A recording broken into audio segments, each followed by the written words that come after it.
kita lihat banyak orang, semoga Allah berikan hidayah, yang berpaham liberal, berani mengatakan bahwasanya semua agama itu sama. Semua agama bisa masuk ke dalam surga. Sampai-sampai saya pernah berdialog sama salah satu doktor dari UIN. Pada saat itu dia lagi khutbah Jumat dan saya tidak ada jadwal. Kemudian di dalam khutbahnya dia mengatakan, kita orang Islam tidak boleh sendirian mengaku masuk ke dalam surga. Tapi semua agama bisa masuk surga, yang penting berbuat kebaikan. Subhanallah. Dia turun dari mimbar, jemaah sekalian, saya datangi lalu saya mengatakan, mohon maaf Ustaz, tadi Anda mengatakan bahwasanya semua agama bisa masuk surga ya?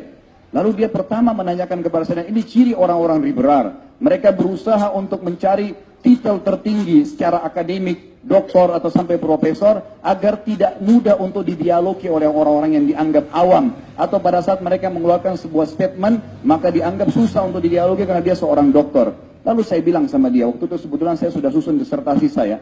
Lalu saya mengatakan, saya tidak jauh dari Anda. Pada saat dia bilang, Anda ini siapa? Titelnya apa? Lalu saya mengatakan, saya tidak jauh dari Anda. Tidak usah tanya titel. Saya ingin tolong berikan penjelasan kepada saya, bagaimana pendapat Anda dengan firman Allah SWT dalam surah Al-Bayyinah. Berikan penjelasan pendapat Anda sendiri. Nggak usah pendapat ulama. A'udzu billahi minasyaitonir rajim. Innal ladzina kafaru min ahlil kitab wal musyrikina fi nari jahannam khalidina fiha. Allah berfirman, sesungguhnya telah kafir ahli kitab, Yahudi dan Nasrani, serta orang-orang musyrik. Dan kalau mereka meninggal dalam keyakinan tersebut, mereka pasti masuk ke dalam api neraka dalam keadaan kekal. Maka seorang muslim wajib baginya meyakini kekafiran siapa yang telah Allah kafirkan. Kalau kita yakin agama lain juga sama bisa masuk surga, ayo jemaah sekali kita keluar dari masjid ini, murtad aja masuk agama Kristen semuanya. Oh, agama Kristen enak, nyanyi seminggu sekali masuk surga. Ngapain jadi seorang muslim? Harus menjaga ini tidak boleh, sholat 5 waktu susah, harus Jumat, perempuan harus tutup aurat. Kenapa harus mengambil agama Islam kalau semua bisa masuk surga?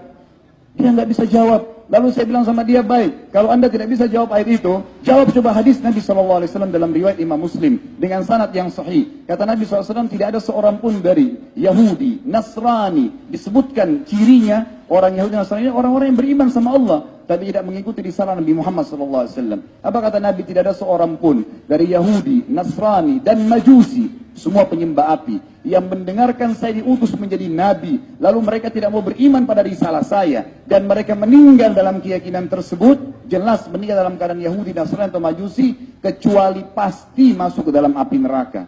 Jelas konsep ayat Al-Quran dan sunnah Nabi SAW. Seorang muslim tidak boleh ragu dengan kekafiran orang yang telah Allah kafirkan, dan tidak boleh ragu tentang kebenaran agama yang dianut. Lalu kemudian dia tidak bisa berbicara. Seorang doktor yang memang sudah sering jadi dosen seharian di UIN, mengajarkan umat Islam, anak-anak kita tentang Islam. Mereka mengatakan semua agama bisa, sama semuanya masuk surga. Lalu dia bilang sama saya karena tidak bisa jawab, dia bilang begini, akhi, bagaimana perasaan mereka kalau seandainya kita bilang seperti itu? Lalu saya ketuk waktu itu, lantai yang sedang saya duduk, saya mengatakan, wahai saudaraku, ini bukan masalah perasaan, ini masalah akidah, keyakinan seorang muslim, benar atau salah, malam atau siang, laki-laki atau perempuan, sunnatullah tidak bisa digabung.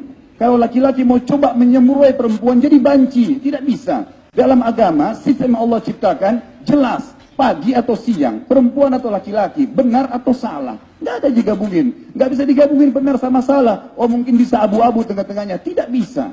Benar atau salah, selesai, gitu kan? Jadi kita jelas, lapar atau kenyang, nggak mungkin digabung keduanya. Itu sudah sunnatullah. Maka akhirnya pun dia tidak bisa menjawab dan dia pergi.